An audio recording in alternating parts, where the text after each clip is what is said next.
The transport pod hit the docking arm with a sound like a rifle shot. I grabbed the overhead rail before I even thought about it. Old reflex. Kepler 9 reflex.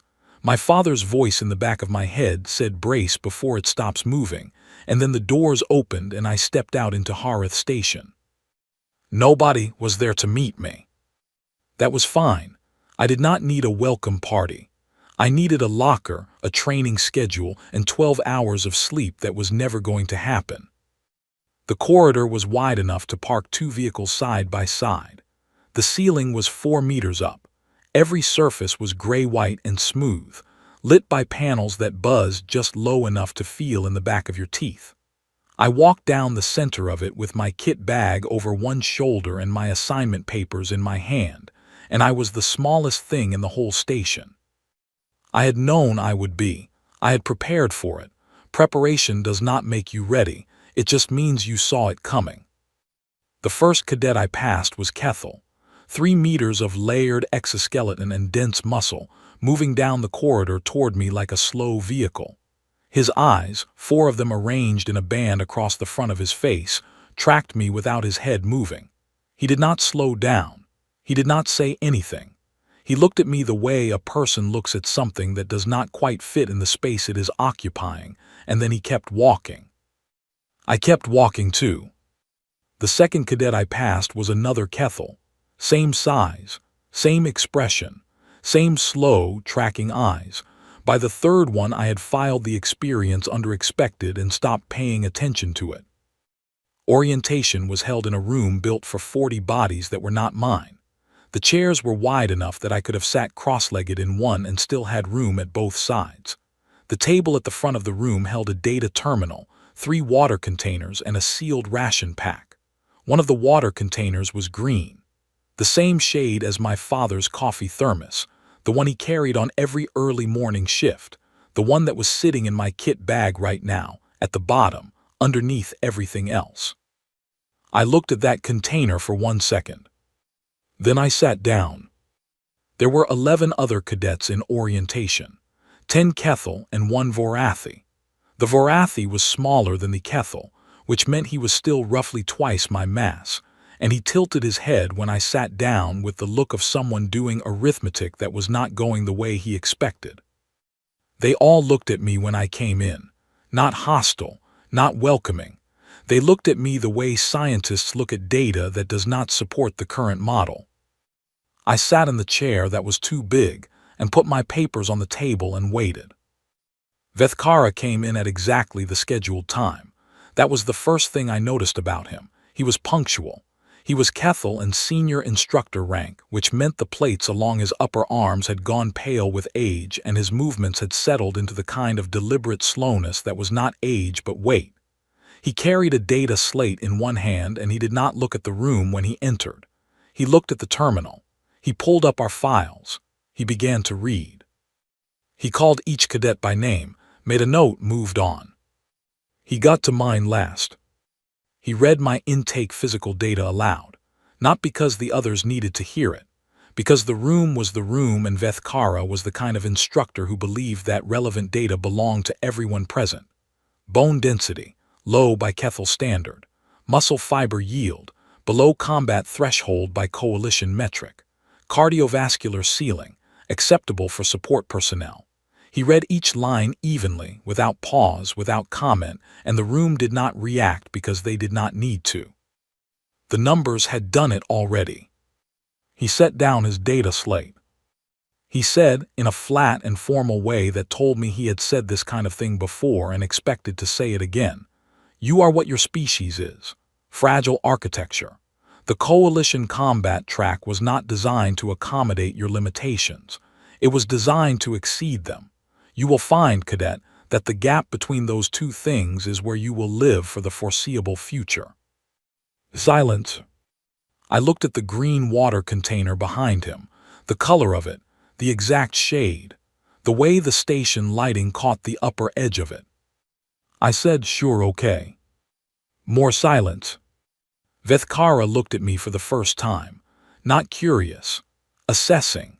The way you look at a measurement that came back wrong when you are deciding whether to recalibrate the equipment or trust the result. He held the look for 3 seconds. Then he moved on. He assigned our training regimens before the session ended. Standard Kethel load for everyone. He did not create a modified version for me. He did not offer one.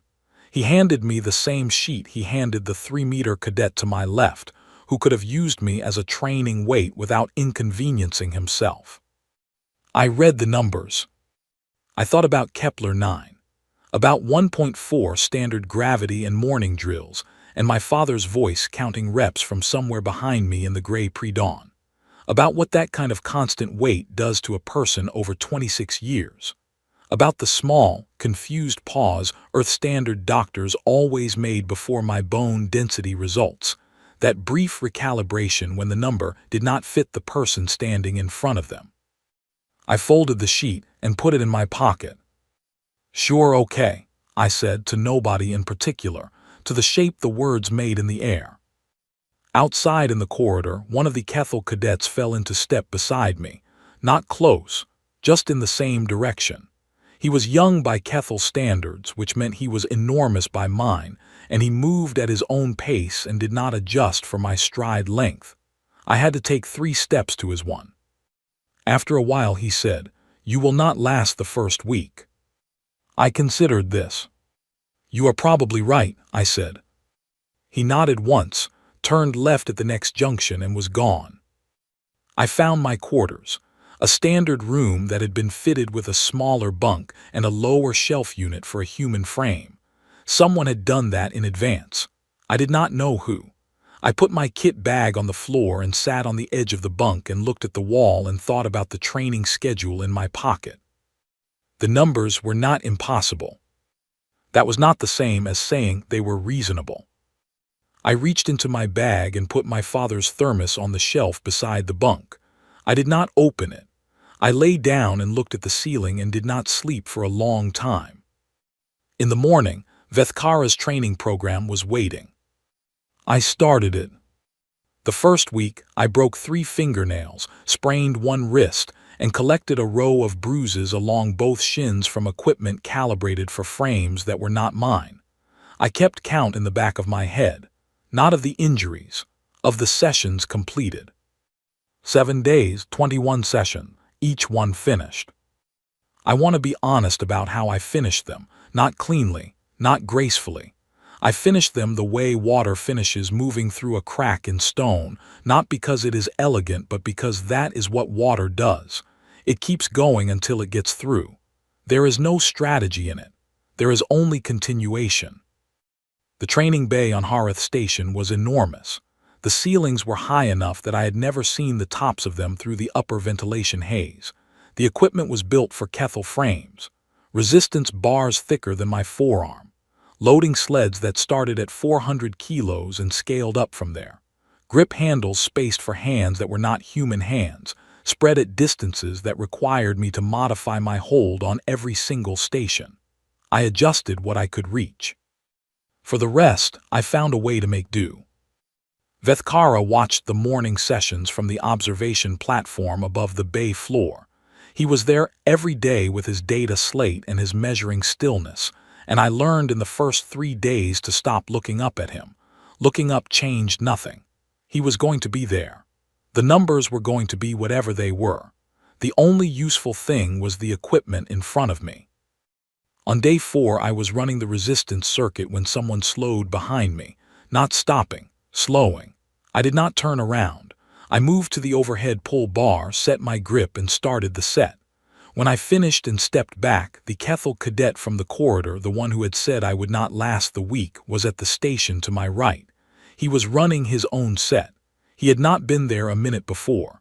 He was there now. He did not speak. He worked through the movement. When he finished, he moved to the next station, which happened to be the same station I was heading for. This continued for the rest of the session. I looked up his name in the cadet roster that evening. Orath, 2nd year, evaluation rating in the top 4 of his cohort. His file had a note at the bottom that said observational tendency, collects data before engaging. I read that note twice. Fair enough, I thought. We are not so different then. The second week, Vethkara updated my training load. He came down from the platform midway through Tuesday's session, the first time he had walked onto the bay floor since orientation. He crossed the space with that heavy, deliberate walk and stopped beside my current station. He looked at his slate. He said, "You are performing adequately given your limitations." He said it the way a doctor says a test result is not alarming but requires monitoring, measured, informational. He then adjusted the resistance settings on 3 of my stations, up by 30% each, without asking and without explaining. Then he said, "We will determine whether adequacy is sustainable." He went back to the platform. I stood at the first adjusted station and looked at the new setting. 3 stations, 30% each. I thought about the word adequate, about the phrase given your limitations, about how those 3 words had been sitting in the back of my teeth since he first used them, like a splinter that was too small to grip and too present to ignore. I set my hands on the bar. I started. The third week, the Vorathi cadet from orientation came to sit across from me at my usual spot in the meal hall. His name was Preth, and he had a habit of tilting his head when thinking that gave him the look of a very large bird working through a complicated math problem. He sat down across from me and did not eat. He just sat there. After a while he said, "There is a support track orientation session next week. The transfer window is still open." He said it carefully, with consideration. The way you say something to a person when you have decided that being honest with them is a kindness regardless of whether they will receive it that way. I looked at him. 4 arms, mostly jaw, eyes that were trying hard to communicate that this was not an insult. "Thank you," I said. "I appreciate that." I finished my entire meal. The portions at Harith Station were sized for Kethel cadets, which meant every meal was approximately double what I could comfortably eat in one sitting. I ate all of it. Preth watched me finish the last of it with an expression I could not fully translate. "You are very strange," he said at last. "Yes," I said, "I know." He tilted his head the other way, clearly still processing, and then went to get his own food. That night I ran the after-session perimeter route through the station's inner corridor loop. It was a standard cool-down run, 800 meters at recovery pace, nothing remarkable about it. On the 4th corridor, the one that ran along the outer hull section, there was a viewport, a long horizontal window that looked out over the south face of the station into open space. I ran past it. I knew what I would see if I slowed down. I knew which direction of space I would be looking at. I knew that Kepler 9 was not visible from this side of the station. I knew all of that. I had calculated it the first day when I mapped the station layout. I knew that already. I kept running. By the end of week 3, Oreth had stopped pretending he was at the same stations by coincidence. He sat on the bench near the pull bar and worked his own drills, but his eyes tracked my sets with the counting attention of someone building a very specific picture. I did not mind it. I had been doing the same thing to myself since day 1. The second change, Vethkara had come down from the platform again. Not at the start of a session. Midway through the loading sled work, I moved to my station and the resistance was wrong, too high, by a margin that made me stop and look at the settings before I touched the handles. I looked up. He was on the platform with his slate. I picked up the handles. I pushed. The sled moved. He made a note. He had not made a note at this station for any other cadet that week. They were performing within expected parameters. Notes were for anomalies. I was apparently an anomaly. At the end of the session, he came down a 3rd time. He stood at the edge of the training space and read my session numbers aloud against the Kethel standard metrics. He paused at the end. "Your bone density is atypical," he said. "Yes," I said. "Significantly denser. than the human standard listed in your intake file. Intake files use Earth standard, I said. I am not Earth standard. He looked at me. The same measuring quality as orientation day, but there was a difference in it now. Something that had not been present before. It was not warmth. It was not admiration. It was the specific expression of a scientist encountering data that does not fit the model and who has not yet decided whether the model needs updating or the instrument needs recalibration. He said nothing else. He went back to the platform. I picked up my kit bag. Behind me, Orath was still on his bench. He had stopped working his drills entirely. He was sitting with his arms on his knees looking at the bay door I had just walked through, and the expression on his face was one I had not seen on a Kethel before. I found out later through Preth, who had a gift for cross-species emotional translation, that the Kethel had a word for it that meant roughly the disorientation of discovering that the universe has been operating on rules you did not know existed. That felt accurate. The fourth week, Vethkara announced the anchor test. He did it Monday morning at the start of the session, standing at the front of the bay while we stretched. He outlined the format without theater: strength evaluation, load carry, impact resistance, simulated engagement, all graded at Kethel standard, all recorded, all public. He posted the passing metrics on the bay board and stepped back without looking at me. The implied message was considerate in its way: a clean exit, a face-saving path, take the support track transfer.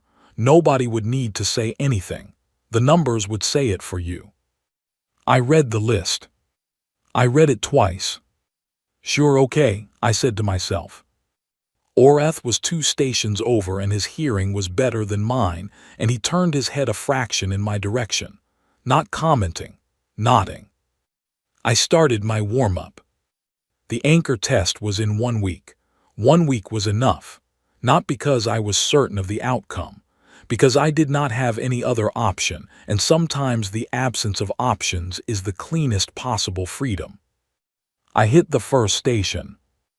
Given your limitations. I kept going. The bay was empty at midnight. That was why I went at midnight.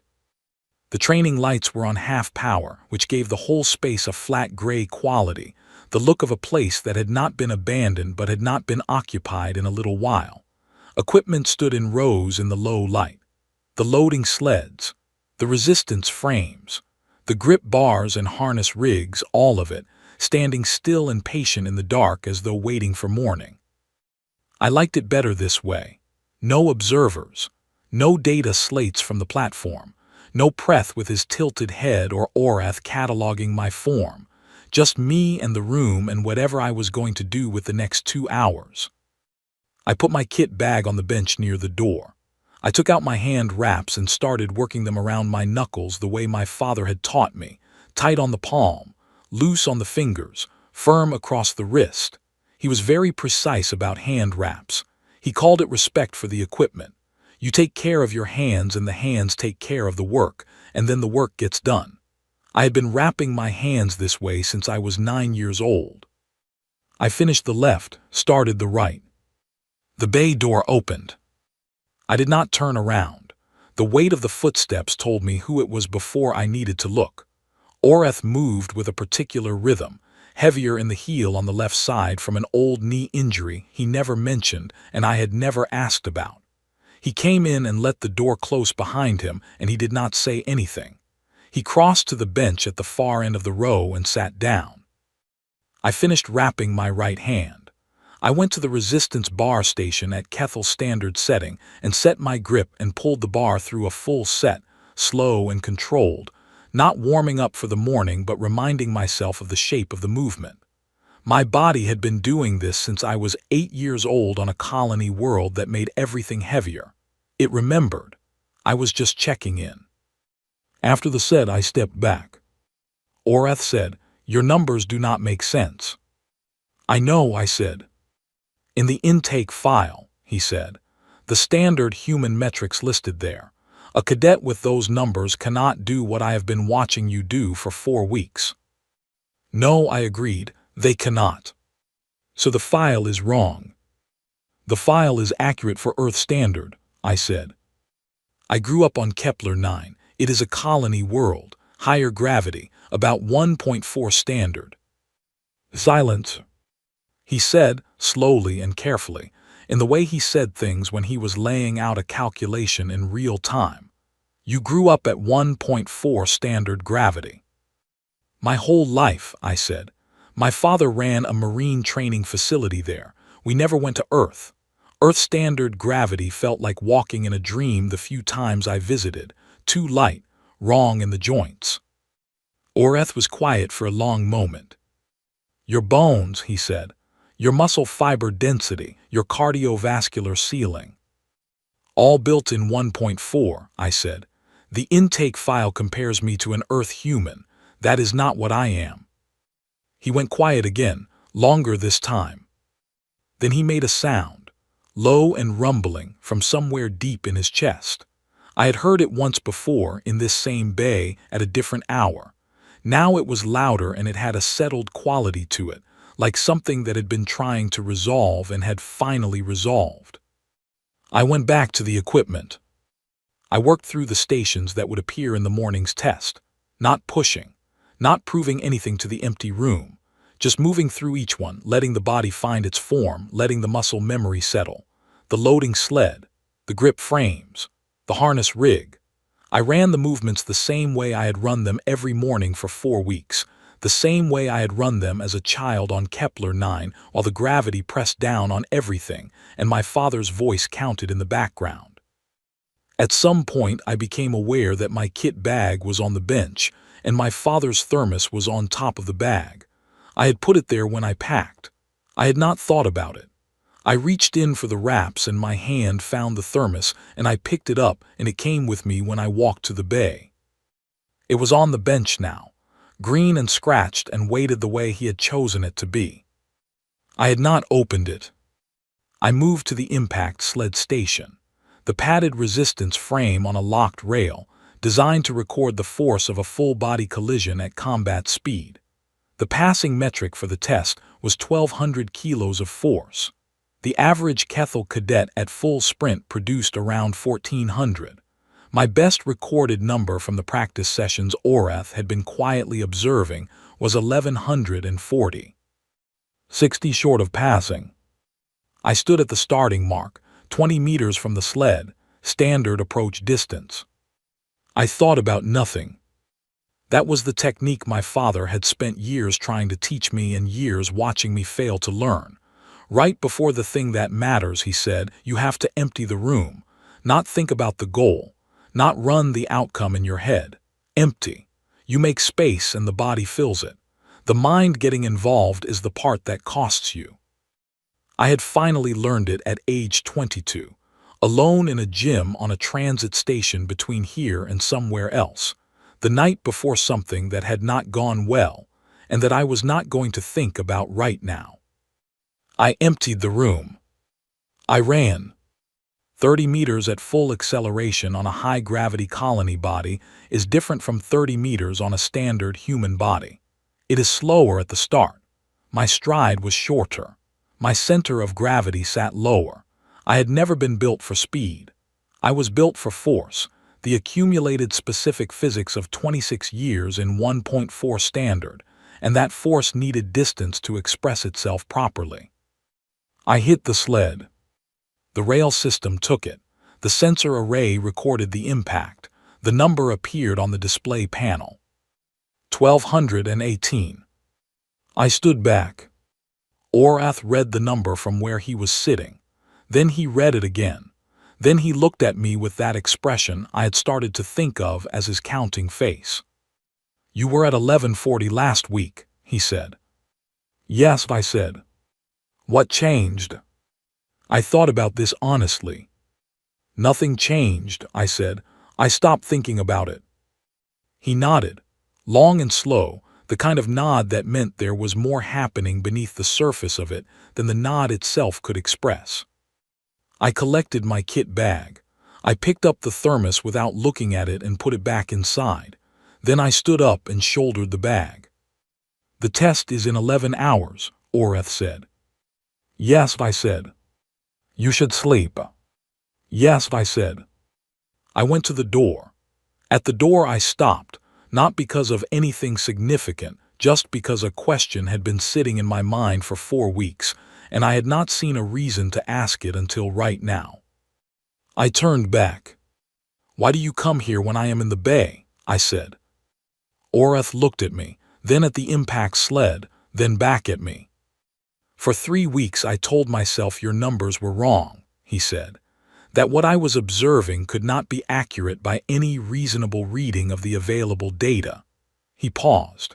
I wanted to be close enough to see what not possible looked like, so I could understand why I was wrong about it. I thought about that. Is it what you expected? I said. The rumbling sound, quiet this time. No, he said. It is completely ordinary from the outside. You look like someone doing their work. The numbers only stop making sense after when you compare them to what the work was supposed to produce. That is how it usually goes, I said. I went back to my quarters. The thermos went on the shelf. I lay down on the bunk and looked at the ceiling and said nothing to the room. In the morning, the anchor test was waiting. I had decided to be accurate. That was the whole plan. That was enough. The arena at Harith Station was built for spectacle. There was no other reason for the ceiling height. 6 meters of clearance was not a functional requirement for a combat evaluation. It was a historical one. The Kethel, for as long as they had been training soldiers, had wanted their best cadets to move at full capacity in front of a room that could see them properly. The observation galleries on 3 levels were full. I had not expected them to be full. Preth, who had managed to position himself beside me in the staging area through a combination of social maneuvering and his general habit of being wherever information was about to happen, leaned down and said in a low voice, "Word spread. Everyone knows about the human on the combat track." I looked up at the galleries. Kethel, Vorathi, Sulla, staff members I recognized from the administrative level, a group near the upper tier that had the collective look of people who had argued about a decision and were now here to see whether they had been right. "Real cute," I said.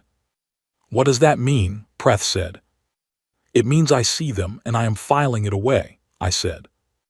He made his sympathetic sound and went to find his position in the staging order. Vethkara came in from the east corridor at the precise scheduled time. He crossed the arena floor with his data slate in hand and his uniform exact and his expression identical to every morning on the platform. He took his position at the evaluation terminal and addressed the room without preamble. He explained the test format. He read the passing metrics. He announced the evaluation order. I was last. The gallery settled into the particular quiet of a room that has made its decision to pay attention. The Kethel cadets went first. They were good. Watching them was like watching machinery perform the function it was designed for. Every number they produced sat in the range it was supposed to sit in. The room received each result with the quiet satisfaction of expectations confirmed. I watched from staging and thought about my hand wraps, whether the left wrist was tight enough. It was fine. I had checked it 4 times before leaving my quarters that morning. Preth ran his Vorathi evaluation. He passed without trouble and caught my eye on the way back to staging with a small nod that I chose to interpret generously. Vethkara called my name. I walked onto the arena floor. The galleries were very still, that specific directed stillness that has actual weight. Vethkara read my intake data aloud, the same data from orientation day, the same numbers: bone density, muscle fiber yield, cardiovascular ceiling. He read them without emphasis and without commentary, and the room received them with the same quiet the data always produced when you read those numbers about a human standing in a Kethel combat facility. "Evaluation will be conducted at Kethel standard," he said. "No modifications requested or granted. Begin at the load carry station." The load carry was a weighted shoulder harness at 500 kilos, run for 300 meters around the arena perimeter. Kethel cadets averaged just under 4 minutes. Passing metric was 6. I got the harness on, the weight settled. Right, okay, there it is. I ran. Not the way the Kethel ran. I did not have their stride or their speed. I ran the way I always ran, low and forward-leaning. Weight distributed the way my father had spent years getting into my muscle memory, the weight that was never not there because on Kepler 9 weight was simply what the world felt like. This was not different. This was familiar. 4 minutes 32 seconds. I racked the harness without drama and moved to the resistance stations. The resistance bar, the grip frame, the tension cable array. I worked through each one without rushing. My numbers were not Kethel numbers. They were not supposed to be. They were accurate representations of what I was built from. I was not performing for the gallery. I was being accurate. That was the decision I had made the night before, and I was keeping it. Station 4, the loading sled. 400 kilos, 3 repetitions at full extension. I moved the sled. From the upper gallery, someone made a sound. Small and contained, the involuntary sound of a recalculation producing an unexpected result. Vethkara made a note on his slate. He had not made a note at Station 4 for any other cadet. Expected performance did not require notes.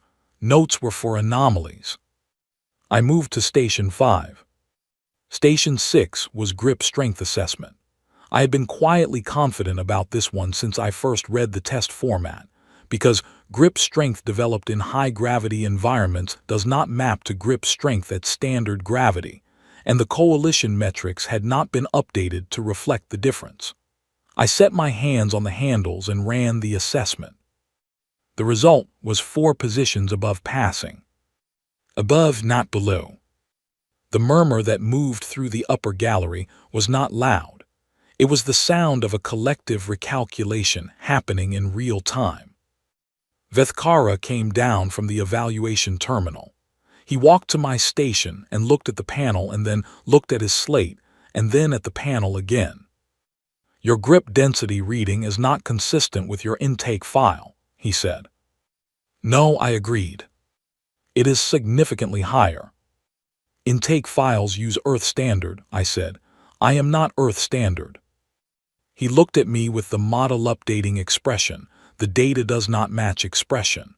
But there was something added to it now, a quality that had not been present before, something that existed in a category that was not scientific and that he was clearly not comfortable nomming.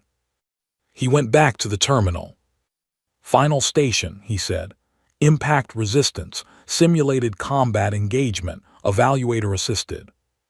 For the final station, the senior instructor ran the resistance frame in person. He had done it for every cadet that morning. It was a controlled drill. You approached at combat speed, made contact, the force was recorded. Standard procedure. For every cadet before me, he had stood behind the frame. For me, he stepped in front of it. He walked to the end of the approach lane, 3 meters of Kethel mass and 22 years of training. He set his stance. His feet shoulder-width apart, his center of gravity low, his exoskeleton-plated arms slightly forward. He was the frame. He was the end of the lane. He was the wall. I stood at the starting mark 20 meters away. The gallery was not just quiet now. It was the kind of silence that only exists when a room is collectively holding something it cannot name. Vethkara looked at me across the distance. I remembered his exact words from the first day.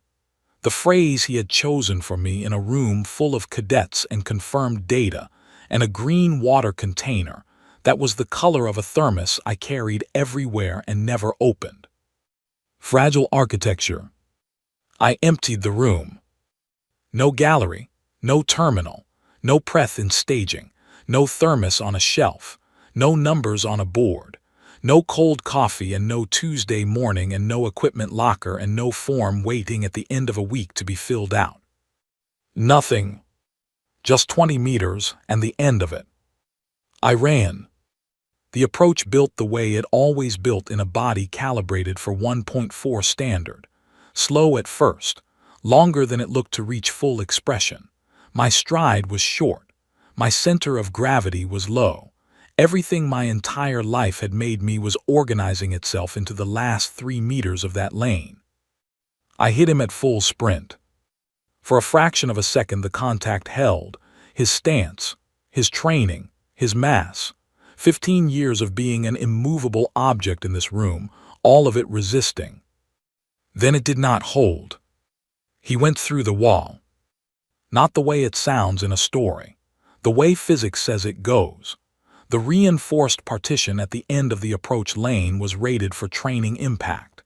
It was not rated for that specific input, from that specific direction, from a body that had spent 26 years being shaped by a world that the rating system had never considered. The partition gave at the lower left corner, and he went through it into the equipment storage corridor on the other side, and then he stopped.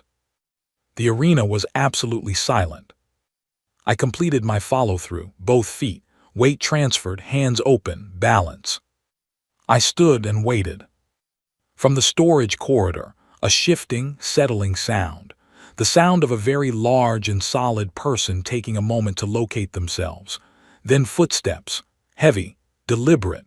The steps of someone who is not hurt but is being accurate about their movement. Vithkara stepped back through the hole in the wall. Dust on his uniform. A long pale mark across his left shoulder plate where the partition material had caught the edge of his exoskeleton. Data slate still in his right hand. He looked at me. I looked at him. From somewhere in the upper gallery, from the back section where the Kethel cadets had been watching all morning, a sound started, low and rolling and building. Orath. I recognized the particular quality of it from the Midnight Bay, but louder now. And then others were joining it, other Kethel voices adding to it, because what had just happened did not need translation in any language spoken in that room. Vithkara looked at his data slate for a long moment, then at me, then back at the slate. He walked to the evaluation terminal. The same unhurried, heavy walk, dust on his uniform. He entered the final impact reading into the record. He addressed the room. "Evaluation complete," he said. "Results will be posted within the hour." That was all. The sound from the gallery was still building when I picked up my kit bag from the staging area. I walked out of the arena. In the corridor outside, I stopped and put my back against the wall and breathed. Not because I was overwhelmed, just because the corridor was quiet and I had earned 20 seconds of quiet and I was going to take them. The ceiling here was barely 2.5 meters. Normal height for a secondary corridor, built for whatever this section had originally been. Almost right for me. I pushed off the wall. I kept walking. The medical bay had a chair in it that was the right size for me. Not modified, not an adjusted Kethel unit with added supports, an actual properly sized chair, the kind that had been made for a human body, placed near the far wall like it had always been there. I noticed it when the medical staff directed me to wait while they finished with Vithkara in the next room. I sat down in it. The seat height was right. My feet rested flat on the floor without me having to adjust. I was going to think more about that chair later, about who had ordered it made and when and what that said about how long someone had been planning for this. But not right now. Right now I listened to the low voices on the other side of the wall. Medical Kethel working through their assessment, calm and systematic, the sounds of instruments and the quiet exchange of data, nothing urgent in the tone, no tension. He was fine. He was Kethel. The partition had not done the damage. If anything, the partition had absorbed enough energy that the corridor floor had absorbed the rest without issue. I had not been trying to hurt him. I want to be clear about that because in the hours and days after the test, a great many things were said and recorded and sent up channels to people who make decisions about things, and a significant portion of those things missed that particular point. I was not angry in that lane. I was not making a statement about human capability or coalition intake policy or anything else that required a capital letter. I was being accurate. That was the whole of it. The door opened, and a Kethel medical staffer told me Vethkara had some bruising on the shoulder plate and would like to speak with me when I was ready. Now is fine, I said. He was on the edge of the medical frame when I came in. Uniform changed. No more dust. Data slate in his lap. His expression was what it always was, contained and present and entirely itself, and he watched me cross the room and sit in the chair across from him without changing it. He looked at his slate. I have spent the last 2 hours reviewing your complete file against the physical data from this morning, he said. What did you find? I asked. A significant error, he said. Not in the instruments, in the assumption the instruments were built on. He set the slate on the surface beside him. All coalition combat metrics for human candidates are calibrated to Earth-standard physiological baseline. That baseline covers approximately 60% of the human population. It does not account for colony-born humans from environments above 1.2 standard gravity. No, I said, it does not. Kepler 9 is in the colonial registry as a low-priority settlement. Population under 200,000. No significant strategic value noted. The intake processing system flagged you as standard human. Nobody reviewed the colony of origin. I know, I said.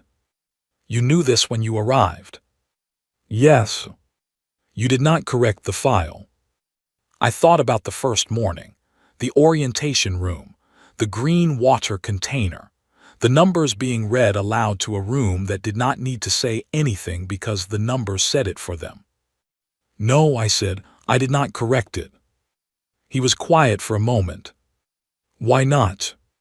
I thought about my father, about something he used to say on the mornings after hard sessions on Kepler 9, when the body was tired and the work was done, and the results were sitting there in front of you. He used to say the gap between what something looks like and what it actually is, that gap is where everything interesting happens. He thought the gap was important. He thought disappearing into it was how you learned the most about yourself. I wanted to see what the wrong assumption produced, I said. Vethkara looked at me for a long time. Fragile architecture, he said. Yes, I said. I was wrong, he said. Not an apology. Vethkara did not work in apologies the way humans meant them. This was a correction, a hypothesis updated in response to new data. He was built for that kind of honesty, and it was the most he was capable of, and it was exactly enough. You are not fragile architecture, he said. You are load-bearing. I sat with that for a moment, the two words settling. My father would have liked that, I said. I had not planned to say it. Vethkara tilted his head, a very small amount. Your father was military, he said. It was not a question. Yes, I said. Kepler 9 Colonial Marine Corps. Yes.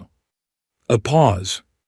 He is listed as deceased in your file, he said. He said it with the careful precision of someone who understands that the data carries weight beyond the data. Yes, I said. He did not ask anything more. He understood what that answer was, and he respected it by not filling in the space around it. That was the most I could have asked from him, and he did it without needing to be asked. He picked up his data slate. I will be submitting a formal recommendation to the Coalition Intake Office, he said, to revise the standard assessment protocol for colony-born human candidates from high-gravity environments above 1.2 standard gravity. The current system produces inaccurate baseline measurements. Inaccurate measurements produce wrong conclusions. I do not work with wrong conclusions. I know, I said. He looked up from the slate. You will continue on the combat track, he said. Your evaluation results were sufficient. He paused. More than sufficient. 3 words from Vethkara were the equivalent of a lengthy formal commendation from anyone else, and I knew it, and I let it mean what it meant. Thank you, I said. He nodded once and returned to his work, which was the Kethel way of indicating that the conversation had concluded and there were things to do, and I stood and moved to the door. "Cadet Voss," he said. I stopped. "The wall," he said, "was that a measured strike?" I thought about midnight, the impact sled, 1218, Oreth on the bench, the thermos on top of the kit bag. "Yes," I said. He made a note. I went out into the corridor. Oreth was standing against the far wall with his arms crossed in the way that meant he had been there for a while and was not going to acknowledge that he had been waiting. I stopped in front of him and we looked at each other. "Your numbers make sense now," he said. "Yes," I said. Kepler 9, 1.4 standard gravity. He said it the way someone says something they have been working through for the last 2 hours. The gravity accumulates in the bone. The muscle fiber adapts. The cardiovascular system builds a larger baseline ceiling over time. "Yes," I said. "Your father ran a training facility there." I looked at him. I had not told him that part. "You researched me," I said. "You were an anomaly," he said. "I research anomalies." I thought about that, about my files sitting in the Coalition database under low priority settlement and no significant strategic value. "What did you find?" I said. "That the Kepler 9 Colonial Marine Corps trained in full kit at 1.4 standard gravity for 4 continuous years before the expansion mission deployment," he said. "That the commanding officer of that corps was named Voss." "Yes," I said. We stood in the corridor outside the medical bay. The station hum was in the walls. Somewhere further down the corridor, voices and movement, the ordinary sounds of a facility that had just watched something unexpected and was now processing it the way institutions process unexpected things, through documentation and discussion and a great many forms. Oreth looked at me. "Your father's numbers," he said. "His planets," I said. He nodded, long and slow and complete. Then he straightened up from the wall and turned toward the main corridor junction. I fell into step beside him, one of his strides to every 2 of mine. We walked to the meal hall. Preth was already there, which was not surprising because Preth had a talent for being wherever the information was before the information finished traveling. He looked at me and then at Oreth, and then at the tray I was building and said, carefully, "The results are posted." "I know," I said. "You passed," he said. "I know," I said. "In most of the categories," he said, "the margin was significant." "Preth," I said. "Yes. Thank you for telling me about the support track transfer window." He blinked all 4 eyes in sequence. "You are welcome. I was trying to help." "You were," I said. "It helped me decide." He processed this with his head tilted at the angle that meant he was genuinely uncertain what to do with new information. And then he made his version of the rumbling sound, softer and less certain, but in the same register, and went back to his meal. The rest of that day was forms and debrief sessions, and a meeting with the administrative group from the upper gallery that lasted nearly an hour and covered the arena wall damage, the evaluation data, and the intake protocol question. The senior administrator was a Sulla, which meant she had 4 eyes on stalks, and a method of listening that involved her entire upper body leaning slightly forward. She listened through the whole meeting with that forward lean, and at the end she was quiet for a moment and then she said, "We will need to update the assessment process." "Yes," I said, "you will." The formal record of my anchor test was filed that evening. Vethkara submitted his protocol revision recommendation at the same time. I did not read it directly, but Preth, who had access to the administrative data channel and was not above using that access when he felt the information was worth having, told me later that the recommendation was 11 pages. Detailed and systematic and supported by 30 years of collected training data, and a single morning's revised understanding, of what the data had been missing. That was Vethkara. When he updated a model, he updated it entirely. I went back to my quarters that night. The station was doing what it always did. Cadets in corridors and equipment running in the bay and the low, steady hum of the life systems in the walls. But my quarters were my quarters, and I closed the door and sat on the edge of the bunk and let the room be quiet. The thermos was on the shelf, green and scratched, and present in the way it was always present. I had put it there the first night and it had stayed 5 weeks. It had been in the bay at midnight and come back to the shelf. It had been on the bench while I worked through the stations and come back to the shelf. It was on the shelf now. I picked it up. It was heavier than it looked. It always had been. My father had chosen it for that reason specifically, because he did not trust containers that felt empty when they were full. He said that was a design failure and also a philosophical problem, and he intended to avoid both simultaneously. The body of it was dark green and scratched from years of kit bags and equipment room surfaces, and 100 different places that had not been careful with it. He had carried it every morning he was on Kepler 9. He put it in his locker when a mission started because he believed you kept your morning routines separate from the work itself. He had always planned to drink the coffee when he got back. He had filled it on a Tuesday. I turned the seal. It released with a small sound, a pressure equalization, air that had been held for 3 years finally moving. Inside, cold coffee. Kepler 9 blend, dark and bitter because Kepler 9 had less sun than it needed, and the plants that grew there had adapted by concentrating everything they had. My father used to say the plants were like the people. Less sun, so you learn to make the most of what is available. I breathed in the smell of it once. Then I walked to the utility basin in the corner of the room, and I poured it out.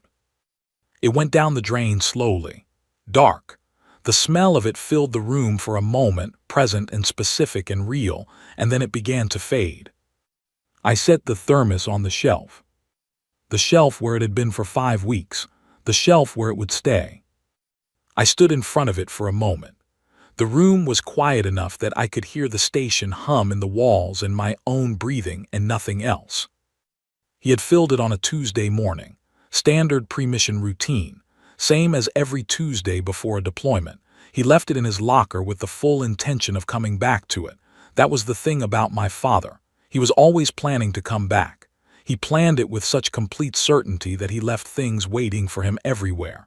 Coffee in a thermos, a training schedule taped to the bay wall at home, a chair at the table. He had not come back.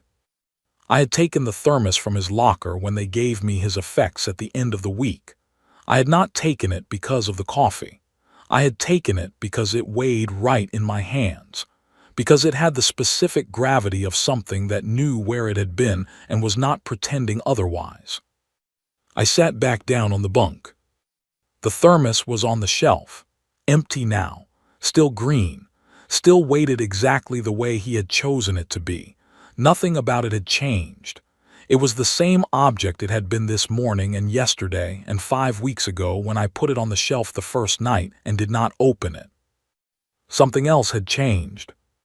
Outside, Hareth Station doing what it always did.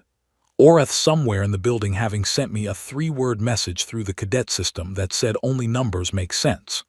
Preth having added my name to a meal hall seating arrangement under a heading, I suspected he had created that afternoon because it had not been there before. Vethkara in his office writing 11 pages of careful and thorough recommendations because wrong data produced wrong conclusions, and he did not work with wrong conclusions. And in my file, somewhere in the coalition system, the colony designation of Kepler 9, low priority settlement, population under 200,000. A world with less sun. That made the most of what was available. I lay back on the bunk. My father used to say something after the hard mornings on Kepler 9, when the work was done and the gravity had done what gravity does, and the body was tired in that deep and honest way that comes from having actually used it. He did not make speeches. He did not summarize or reflect or draw conclusions. He just looked at the morning and what had been done in it, and he said, "There it is." That was all, meaning the work, meaning the wait, meaning you did the thing and the thing is done, and now you can rest because it is complete and does not need anything more from you tonight. I said it to the ceiling. There it is. The room held it for a moment. Then it let it go. In the morning, there was a revised training program posted from Vethkara, recalibrated for a colony-standard human body with accurate baseline measurements. There were forms to complete for the arena repair. There was a second meeting requested by the administrative office about the intake protocol changes. There was a message from a Kethel cadet I had not spoken to before who said he had watched my evaluation and had questions about training technique and would I be willing to talk. There was more work. I was looking forward to it. I got up. I put on my hand wraps. I went to the bay.